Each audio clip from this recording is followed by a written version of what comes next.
Assalamualaikum warahmatullahi wabarakatuh. Di sini saya akan menjelaskan mengenai uji asumsi klasik. Pada uji asumsi klasik ini terdapat 3 pengujian, di mana yang pertama itu uji normalitas, yang kedua uji multikolonialitas, yang ketiga uji autokorelasi. Pada uji normalitas ini digunakan untuk melihat apakah data residual terdistribusi secara normal atau tidak. Ini kita langsung saja ke pengaplikasiannya di SPSS.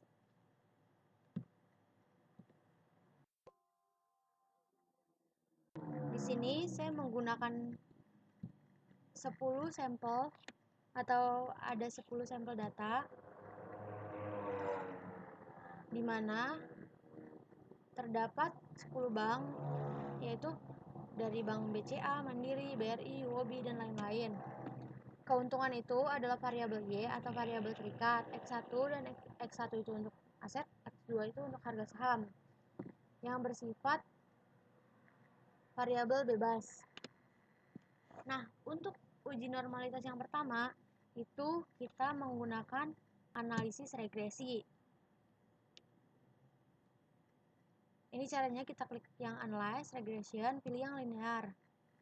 Di dependent ini kita masukkan yang variabel Y, lalu di independent kita masukkan yang variabel X1 dan X2. Di sini di plot ini yang Y itu kita masukkan yang stress ID. Lalu yang di zplot ini kita masukkan yang di X. Jangan lupa untuk standardized residual plotnya kita klik yang histogram dan normal probability-nya. Lalu kita klik OK.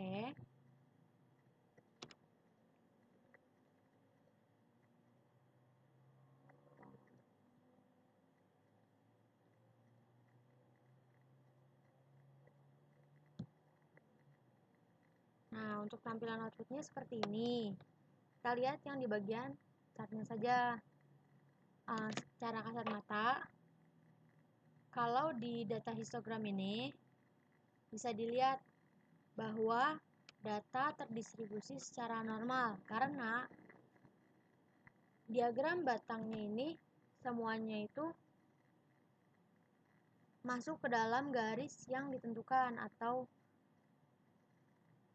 masuk ke dalam garis gunungnya ini, tidak ada yang tidak secara kasat mata. Lalu untuk yang kedua itu normal PP plotnya. Ini juga terdistribusi secara normal karena titik-titik yang terdapat di dalam kotaknya ini sudah sesuai atau sudah mengikuti garis diagonal yang ada.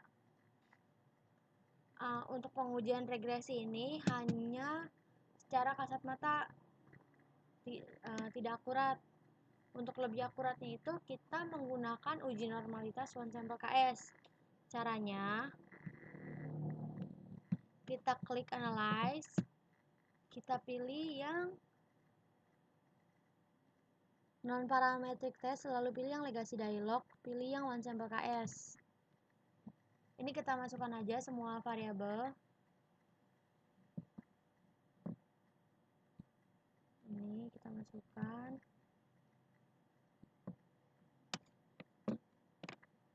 Lalu kita klik OK. Nah, di NCAR test ini pada one sample Kolmogorov-Smirnov test atau one sample KS, kita lihat di bagian asumsi tutel yang paling bawah, nih yang ini. Lalu di bagian harga saham. Di sini sudah diketahui kalau pada pengujian ini tuh data terdistribusi secara normal karena sudah asumsi tutelnya itu sudah melebihi dari 0,05. Di sini nilainya itu 0,106. Lalu untuk pengujian one sample KS yang kedua, itu kita klik analyze, kita melakukan regresi dulu untuk mendapatkan unstandardized-nya. Kita klik linear. Di sini di plotnya ini kita hilangkan histogram dan normal probability-nya. Lalu di save-nya kita checklist yang residual unstandardized. Lalu kita klik OK.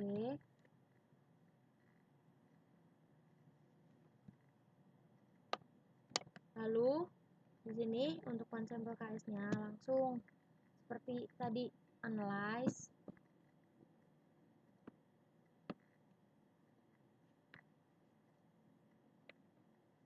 pilih yang non parametric test, pilih yang legacy dialog, pilih yang one sample KS. Nah, ini kita keluarin semuanya, kita ganti yang unstandardized.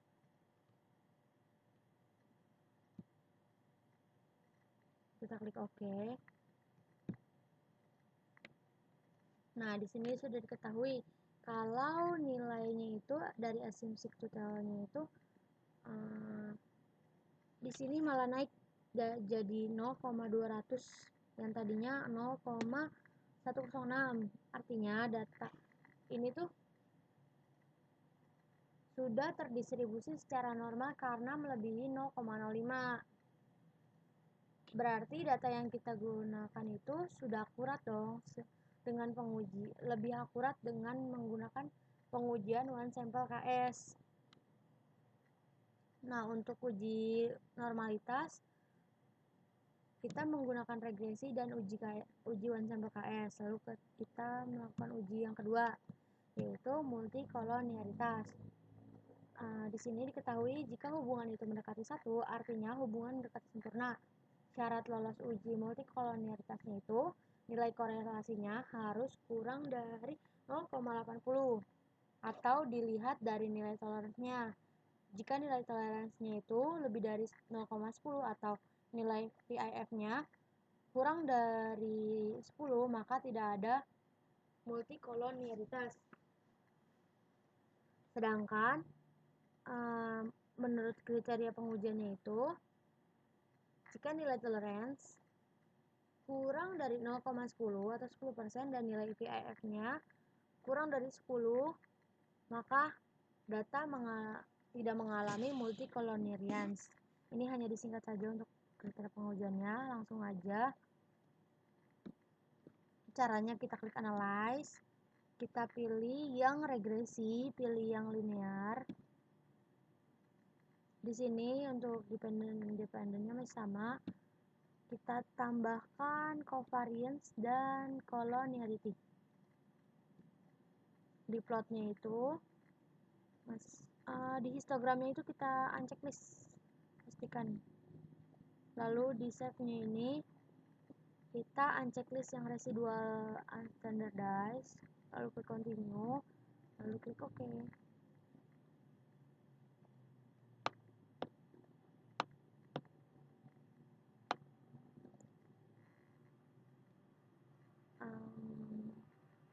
Nah, di sini kita untuk tampilan outputnya hanya melihat di bagian koefisiennya saja di kolom collinearity statistik. Di sini diketahui kalau nilai toleransinya itu 0,533 dan VIF-nya itu 1,876. Nilai toleransi kurang dari nilai toleransi lebih besar dari 0,10 atau 10% dan nilai VIF-nya itu kurang dari 10, maka tidak mengalami multikolonialitas. Lebih 0,10 dan kurang dari 10.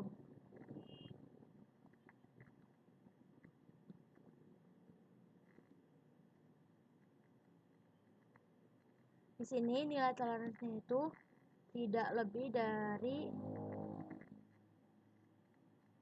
0,10 dan VIF-nya itu kurang dari 10. Artinya data ini tuh mengalami multikolonialitas.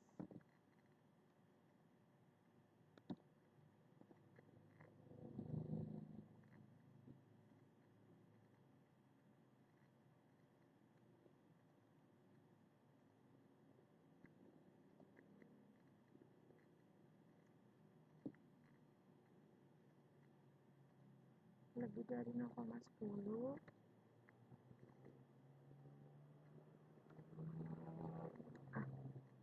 Di sini nilai toleransinya itu kan lebih dari 0,533 dan VIF-nya itu kan 1,876 kurang dari 10.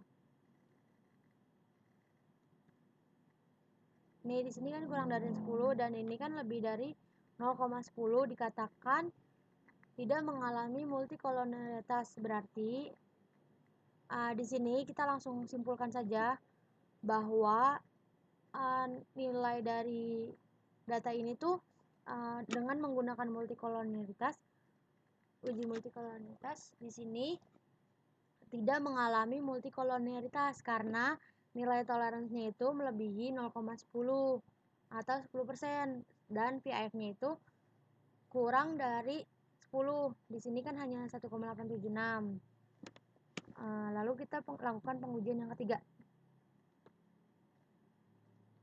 Pada pengujian ketiga itu, uji autokorelasi ini digunakan untuk mode regresi yang ditemukan adanya korelasi antara kesalahan pengganggu atau residual pada periode T dengan periode sebelumnya atau T1. Menurut Ghazali, pada tahun 2011 ada beberapa pengujian yang terdapat yang dapat dilakukan seperti uji Durbin-Watson atau DW, uji Lagrange multiplier atau LM, uji statistik Q, Box-Pierce dan Legendre-Box, serta Rantes. Cuman pada pengujian autokorelasi kali ini kita hanya menggunakan uji Durbin-Watson dan Rantes saja. Caranya kita klik analyze, kita pilih yang regresi, kita pilih linear. Lalu di statistiknya ini kita tambahkan di residual yang Durbin-Watson. Untuk plot dan shape-nya itu masih sama, tidak ada yang diubah. Lalu kita klik OK.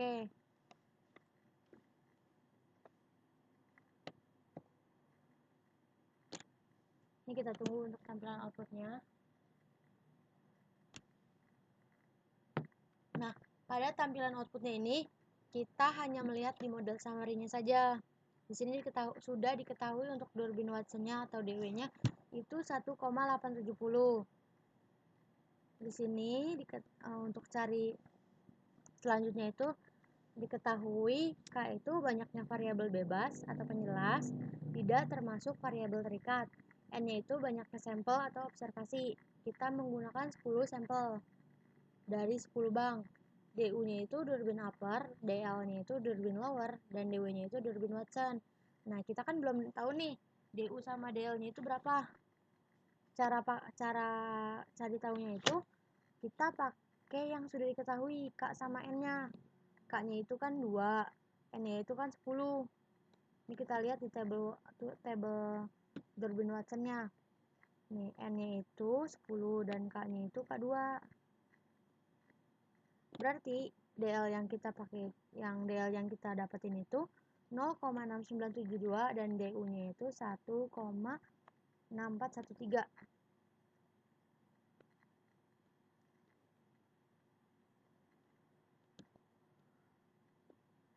Nah, ini kita langsung ke pengujiannya. Di sini yang sebelumnya sudah dimasukkan. Ini 1,870 itu kita dapat dari pengujian Durbin Watson yang di SPSS. Di sini. Lalu untuk yang DL dan DU-nya itu kita dapat dari yang tabel Durbin Watson-nya yang ini langsung aja pernyataan 1 itu DW kurang dari DL, terdapat autokorelasi positif 1,870 kurang dari 0,6972. Ini salah ya, karena 1,87 itu udah jelas lebih besar dari 0,972. Lalu pernyataan kedua, DW lebih besar dari DU, artinya tidak terdapat autokorelasi positif. 1,870 lebih besar dari 1,6413. Ini benar karena udah jelas 1,870 itu lebih besar dari 1,6. Untuk pernyataan ketiga, DL kurang dari DW kurang dari DU, artinya tidak dapat disimpulkan.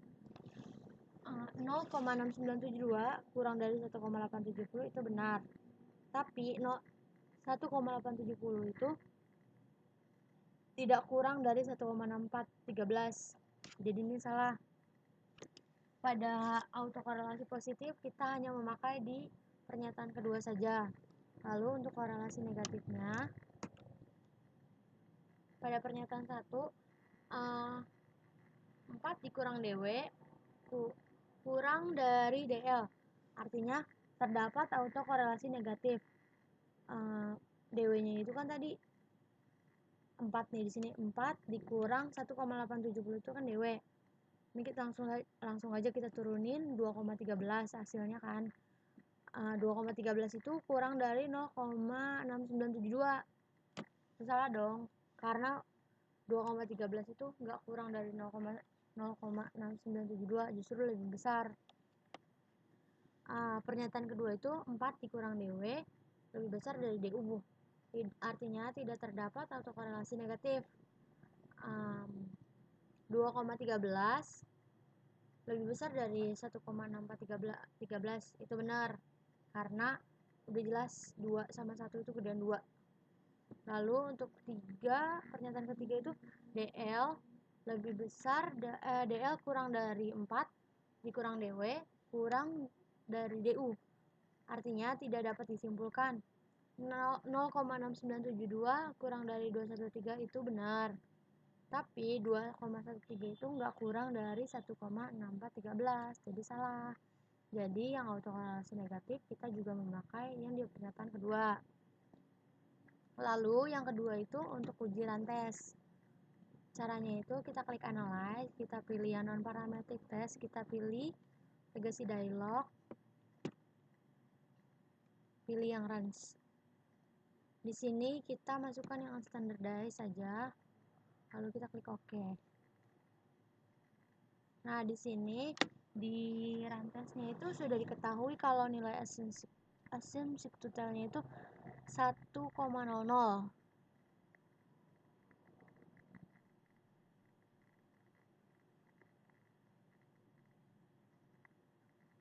Artinya data terdistribusi secara normal karena melebihi dari 0,05.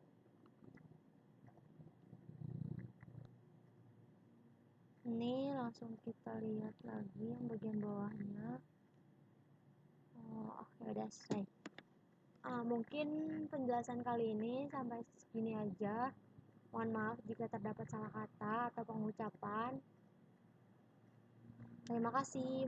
Wassalamualaikum warahmatullahi wabarakatuh.